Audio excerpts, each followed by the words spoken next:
It was barely morning when they dragged her out. No dew on the grass, no chirping of birds, just dust choking dry, bitter dust kicked up by the boots of 3 deputies pulling a girl no older than 16 through the center of town. She stumbled once, knees scraping the dirt. They didn't stop. They never do. She had no shoes. Her dress was torn, the kind of tear you don't fix with thread, and tied tight around her left wrist was a red ribbon frayed. Filthy, but knotted like her life depended on it. She wouldn't let them cut it off. She hadn't said why. Then again, she hadn't said a single word at all. The sign on the saloon read no minors, no whores, no exceptions. They passed right under it, and still, no one spoke for her. Mothers turned their children away. Men chewed tobacco a little slower. Even the preacher, a man whose Bible had more underlining than pages, watched from the shade of the general store. His lips pressed shut like stitching over a wound, because what they feared wasn't her guilt. They feared her silence, no trial, no witness. Just the word of a judge who said she was found alone in a barn with a man's blood on her hands. She didn't deny it. He said, not once. That was enough. The gallows had been rebuilt only last year, cedar planks. Still golden in the light. The rope was thick, used once before, and they hadn't washed it since. It smelled of old sweat and forgotten breath. They tied her hands behind her back. Someone spat, and still no protest, or no defense. Not from her lips, not from the townsfolk, not even from God. But something in her stare wide, glassy, unblinking made the hangman pause. She wasn't crying, wasn't begging, just standing there with that red ribbon dangling from her bound wrist like a wound that refused to bleed. He whispered, almost kindly, any last words? Girl, nothing. He stepped back. A hush fell, so deep it rang in the ears.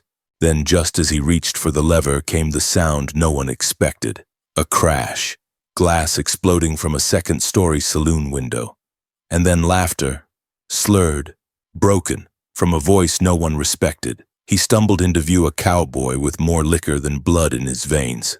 Shirt half open, boots scuffed beyond leather, mud on his chest, blood on his cheek, and a whiskey bottle dangling from one finger like a child's toy. The town groaned. Jesus, not him, someone muttered. The cowboy took a long drink, spit it out like fire, then pointed at the judge bold, unsteady. You hangin' a ghost, or you just like killing kids before they start bleedin' gasps. Audible, visible, like wind before a storm. The judge stood slowly, red rising in his face. You're drunk. Yup. This doesn't concern you. She looks like my sister, except mine screamed. And that stopped the world. The girl didn't move. But the red ribbon fluttered once in the wind. The cowboy took 3 steps forward, nearly fell, then tossed his revolver not at the hangman, but at the noose. It clanged off the wood, useless but deliberate. Try hanging her with me watchin'. I swear by every drop left in this bottle, I'll puke my soul onto your clean little courthouse steps. Laughter, nervous, burst from the crowd. But the judge wasn't smiling. She's confessed by silence, he said coldly. Or maybe all too scared of what had happened if she did speak. A silence fell, not just quiet, but the silence of something breaking. The girl's eyes flickered toward the cowboy just once. The first movement of her gaze all morning. It wasn't hope. Not yet. It was the flicker of disbelief. At being seen, the judge spat. You're interfering with justice. The cowboy staggered again, knelt, theatrically, and started puking into the dirt right beneath the gallows. Everyone winced. He wiped his mouth on his sleeve, smiled up at the girl. Name's Mason, he said. Still. She didn't answer, but her lip twitched like memory trying to rise from underwater. The sheriff hesitated. Judge, he said quietly, maybe we give this a day, just one. The crowd shifted, not outraged, not sympathetic, just tired. The judge swallowed hard. Fine, one day, if she speaks. The hangman sighed and let go of the rope, and just like that the girl wasn't dead. Yet. The deputies led her back to the jailhouse. Mason followed behind, whistling a hymn out of tune, trailing his bottle like a baby's rattle. But as they passed the church again, the girl's eyes caught on something. A child barely 6 had tied a red thread around her own wrist, mimicking the girl's ribbon. She smiled, shyly, not knowing what it meant, just that it looked brave. The girl didn't smile back, but she didn't look away either. He woke up under a bench behind the blacksmith's, face stuck to a discarded saddle blanket soaked in someone else's sweat. A boot was propped on his rib. The sun was already high. "You're a damn fool, Mason." That was Boone, the sheriff's older brother, a man who didn't drink, didn't gamble, and had never fired a shot that missed. Mason blinked against the light and shoved the boot off. "What did I do this time?" he rasped, voice cracked from heat and whiskey. Boone didn't answer. He just stared. Mason sat up, every joint protesting. He smelled like horse piss, and his mouth tasted worse. Then he remembered. The girl, the gallows, the judge, his bottle. He laughed once dry, short. "Oh yeah," Boone muttered. "You picked the one no one wants to save." "Didn't pick her," Mason said. "Just happened to be there when the world went wrong." Boone dropped a canteen beside him and walked off. No blessing, no threat, just dust. By midday, Mason stood in front of the jailhouse, holding a bundle wrapped in canvas bread, a shirt, a tin of water, and a single piece of jerky. "She'll need to eat," he said to the deputy. "Even ghosts get hungry." The deputy narrowed his eyes. "Why do you care? I don't," Mason said honestly. "But I can't watch a noose swing empty. Makes the wind sound wrong." Inside, the cell was shadowed. The girl sat on the cot, knees to her chest, ribbon coiled like a snake around her wrist. She didn't look up when he entered. He placed the bundle on the floor gently, as if afraid to startle her. "I brought food." No response. He sat on the cold floor outside her cell, back against the bars, legs stretched out. "You don't owe me thanks. I ain't here to save anybody. I just couldn't watch." Still nothing. Silence so thick it had a heartbeat.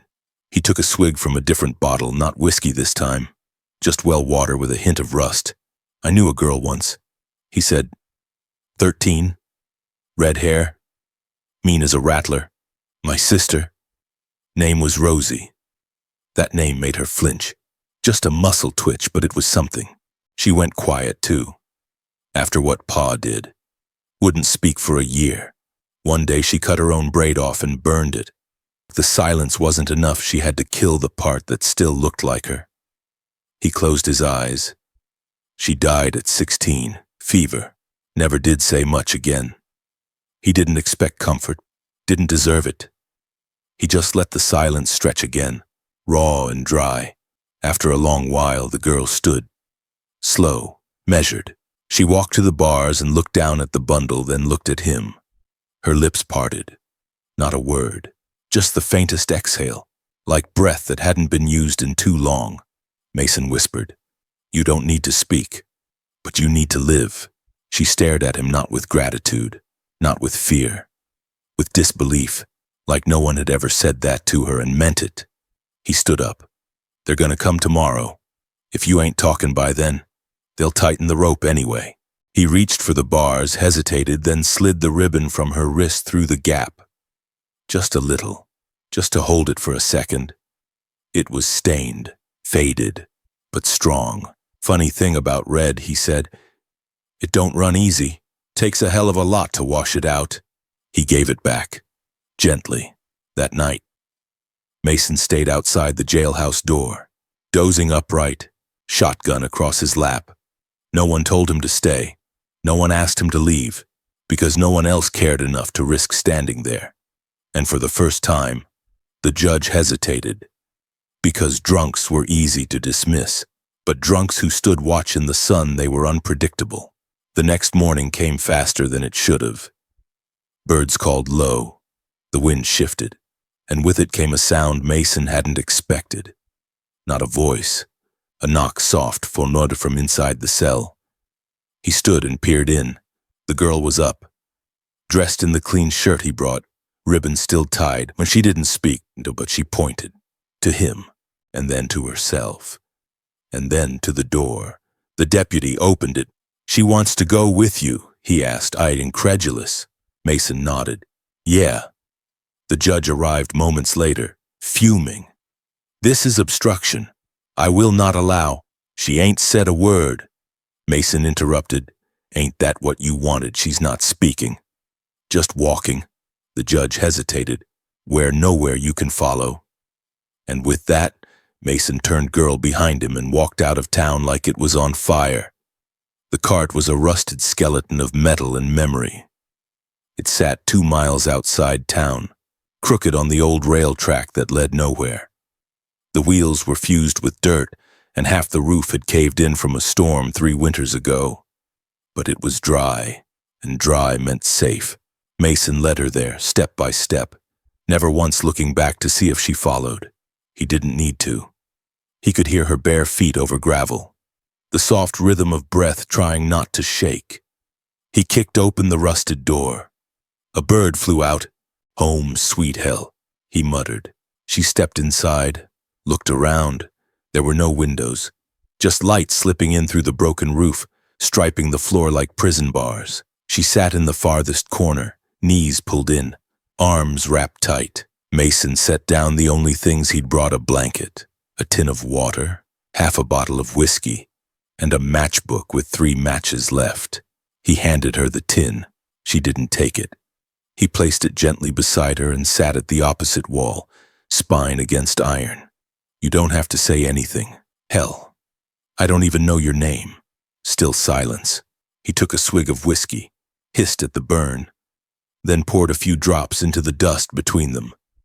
It hissed like a warning. "Don't drink the fire till you know the cold."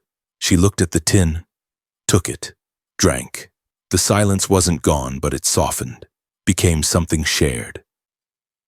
That night, the wind howled like a dog too far from home. The cart creaked. Mason lit a small fire in a rusted bucket, just enough to keep the dark at bay. The smoke slipped through the broken roof like a secret. She didn't sleep. But she didn't curl into herself like before. He saw her eyes reflecting the flicker of flame, and for the first time, they weren't hollow, just waiting. The next morning, Mason left before sunrise, didn't say a word, just left the shotgun and 1 bullet beside her. She could have run. She didn't. He came back with bread and a bucket of rainwater hauled from a tarp he'd strung near the saloon roof. She was still there, sitting, watching the ribbon flutter on her wrist like it was remembering something she hadn't told yet. He handed her a rag. She cleaned her feet, then her hands, then slowly unwound the ribbon, washed it in the rainwater, wrung it out, and tied it again. This time, higher, around her forearm, like a bandage or a flag. He said nothing. Days passed in silence, but it wasn't dead anymore. It had heartbeat. Shape. She began to clean the space, folding the blanket, stacking stones to patch the hole in the wall. She even tried to sweep the floor with a stick. Mason sat outside, carving something into the side of the cart. She didn't ask what, just watched the way his hands moved. On the 4th day, she handed him the ribbon, not to keep. He looked at it, frayed, sun-bleached, a stain like old blood near the knot. He said, "What's it mean?" She shook her head once. No, just not yet." He nodded, gave it back. That night, she took the whiskey, not to drink, to pour into the dirt. 1 slow, defiant pour, a baptism of a different kind. Mason watched. "I ain't never seen someone use silence like a knife," he said softly. "Makes you dangerous." She didn't smile, but her eyes, they glittered. Later, she reached into her pocket and pulled out something he hadn't seen before, a small tin, dented, rusted, with a cracked lid. She opened it carefully, like it might explode. Inside, a lock of hair, reddish-brown. She set it in the fire without a word. The flames flared, then died. Mason didn't ask. He just nodded. Everyone burned something to start over. It began with the sound of paper tearing. She waited until Mason left that morning, said something about hunting rabbits but took no rifle, and once his footsteps faded, she reached into the hollow behind the loose floorboard. The letter had lived there for weeks, maybe months, folded so many times the creases had become its skeleton. She held it like something venomous, not because it could bite, but because it already had. Fingers trembling, she unfolded it slowly, as if the words might fly out and scream. Mason returned an hour later. Hands empty but eyes calm. He paused in the doorway. The girl was sitting by the rust bucket fire pit, the letter clenched in one fist. He didn't speak. She dropped it into the flames. The paper curled, blackened, and in its ruin something changed. He sat beside her, waited. She opened her mouth, and said one word. Eli. It came out like ash, soft, weightless, final. Mason didn't ask. She said another. Judge, then nothing more. But that was enough. Enough to paint the whole story in fire.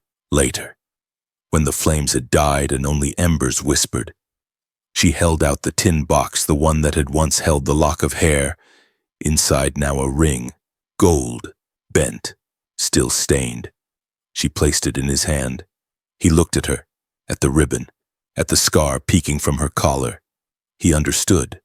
The judge's son, the girl, the barn, and a promise broken with a lie and sealed with silence. He nodded once. You ain't the one who should be afraid. She took the ring back, didn't wear it, just returned it to the tin and slid it back under the floorboard. Sometimes, even truths need hiding. That evening, a storm came. Real rain, hard, fast, cleansing. She stepped outside, arms outstretched, ribbon heavy with water, hair pasted to her skin. Mason stood in the doorway, watched her dance in the mud barefoot, not to forget, but to prove she could still feel something. Lightning cracked, and for a moment, she looked like a ghost shedding her death. When she came back in, soaked and panting, Mason handed her the blanket. She took it, sat beside him, and for the first time, leaned her head on his shoulder. He froze, not because he didn't want it, because he didn't think he deserved it. I ain't good, he whispered. She didn't move. I done things I won't even confess to myself. Still, she stayed. And then just when he thought she'd fallen asleep, she spoke again. Neither am I. That was the most honest moment either had ever lived. The next morning, she pulled her hair back and tied it with the ribbon. High, proud. Then she reached for the shotgun. He raised an eyebrow. You know how to shoot. She nodded. He smiled. All right, then. They spent the day in silence again, but it was different now. She asked him things with her eyes. He answered with gestures. How to brace, where to aim, what the wind does. She missed the first 2 shots. The third hit a can dead center. He whooped. She didn't laugh, but her lips lifted barely. That night, she cleaned the gun herself. He watched from the door, arms crossed, a quiet kind of pride warming his chest. She's gonna come for you, he said. She didn't ask who. They both knew. He poured the last of the whiskey into the fire, together. They watched it flare. It began with laughter, not his, hers. He was trying to teach her to ride. The mule was stubborn, crooked-legged, and older than both of them put together.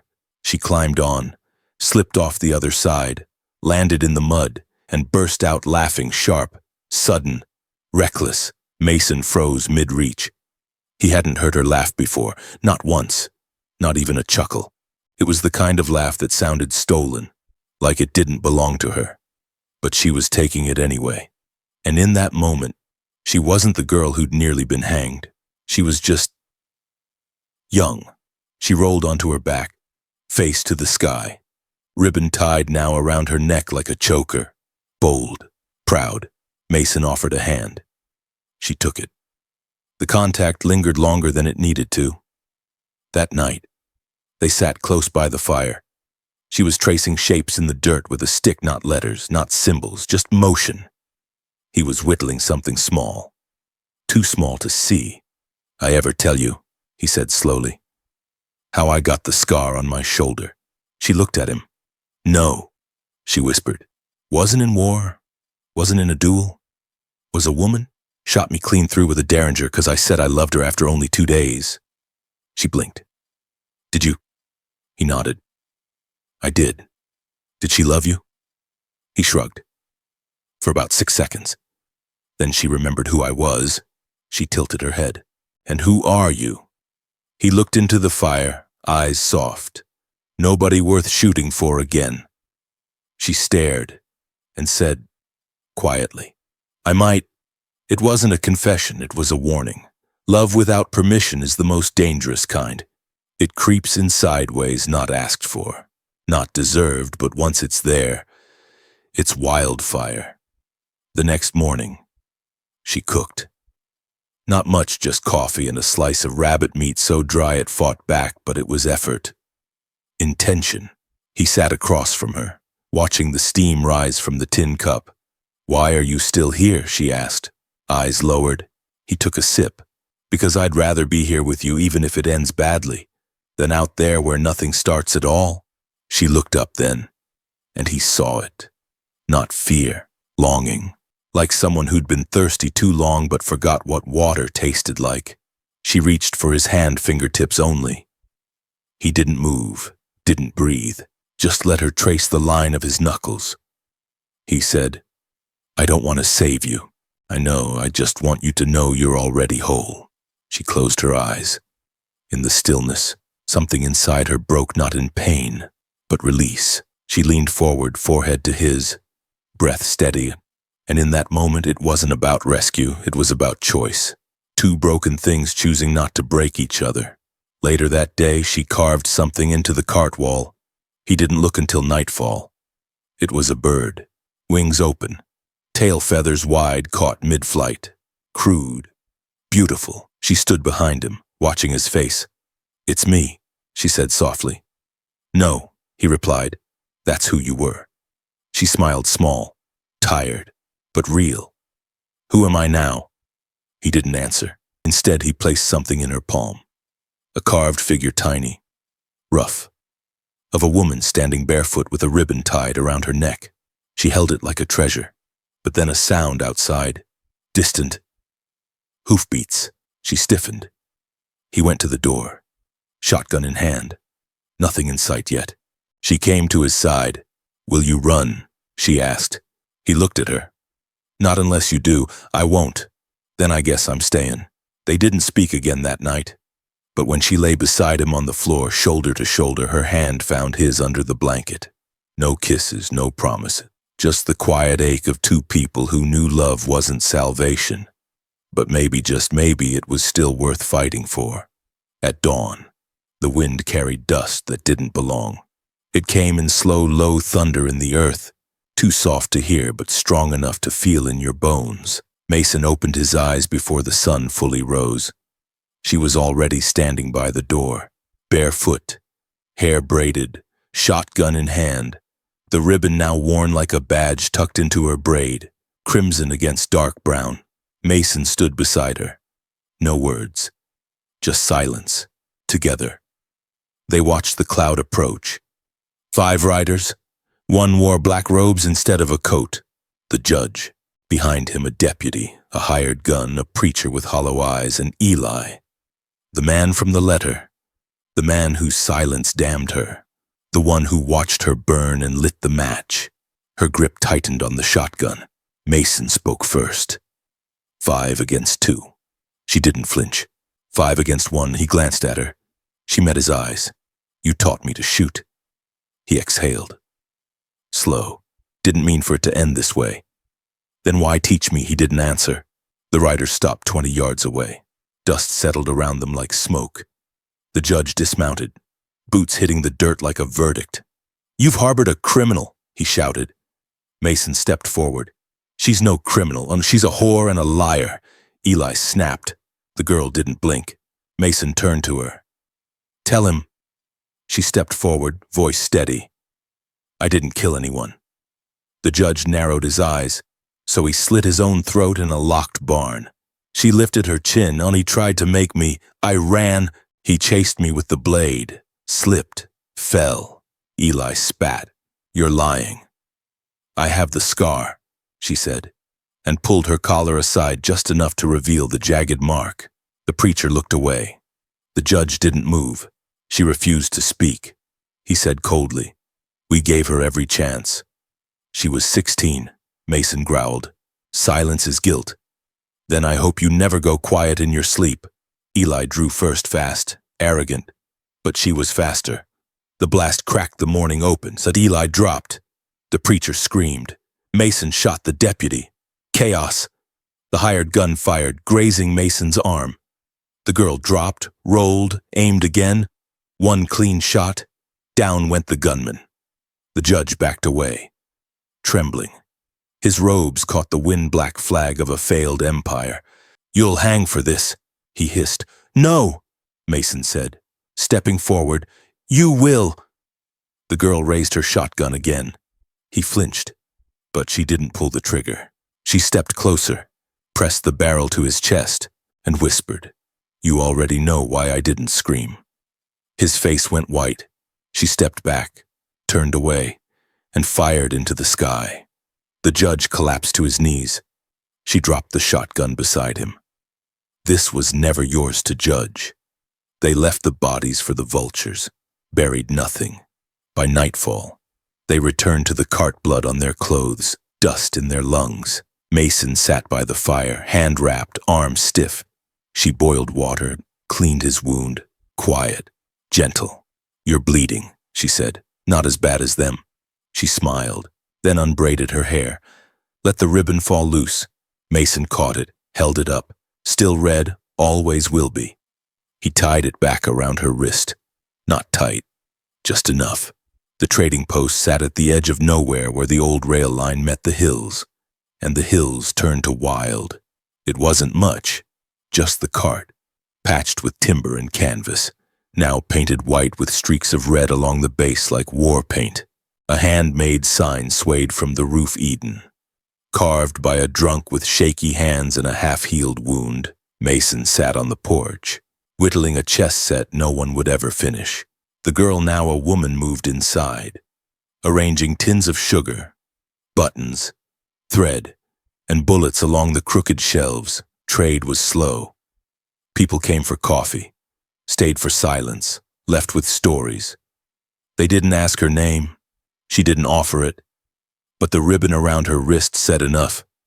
It was clean now, bright, almost defiant, still frayed, still scarred, but worn high on her forearm like a soldier's sash. Some whispered she'd killed a judge's son. Others said she'd killed the judge himself. A few claimed she was a wit. She never corrected them.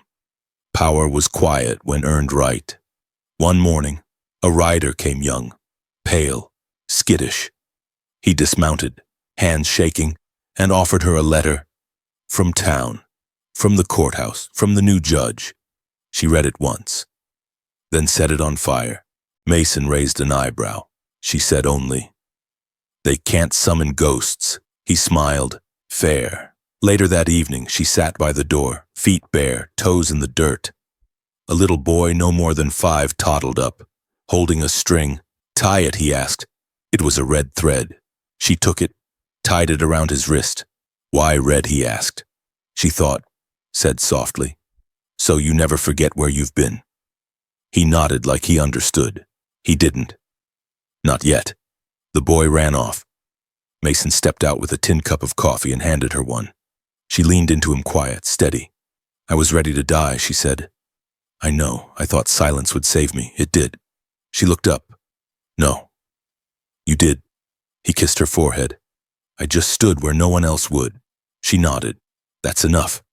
That night, she added another carving to the rail cart wall beside the bird, beside the carved woman with the ribbon. It was a hand, open, reaching out. Below it a single word, enough. Later, when the wind rose and the hills whispered old songs, she stood at the door with the ribbon in her hand. Not to remove, not to burn, just to hold. She whispered to it. Not shame, not silence, just memory. Then tied it around a new wooden bell they'd strung under the awning. It clinked when the wind passed. Light and clear. Mason asked, "Why there?" She smiled, "So I can hear it when I forget." In the final light, the ribbon danced like flame. Not warning, not grief, just proof. That she had lived, that she had stayed, that she had not bowed. Sometimes the worst things don't come with screams. They come with silence, a girl too afraid to speak, a town too cowardly to listen, a man too broken to believe he could make a difference. But somewhere in that silence, there's still choice. Not loud, not grand, just a single moment when you can walk away and or stand. This story reminds us you don't have to be perfect to save someone. You just have to be there when everyone else turns their back. You just have to be willing to hold a ribbon that once meant shame and help someone wear it like pride. Love doesn't always come in words. Sometimes it's in sitting outside a jail cell all night. Sometimes it's sharing rainwater. Sometimes it's simply refusing to leave. We all carry our ribbon symbols of failure, trauma, regret. But what matters most is whether we hide them or let them dance in the wind. And if someone ties theirs around your wrist, even for a while, don't let go. Because in the wild places of the world and the wild places of the soul, that might be the only proof you ever lived at all.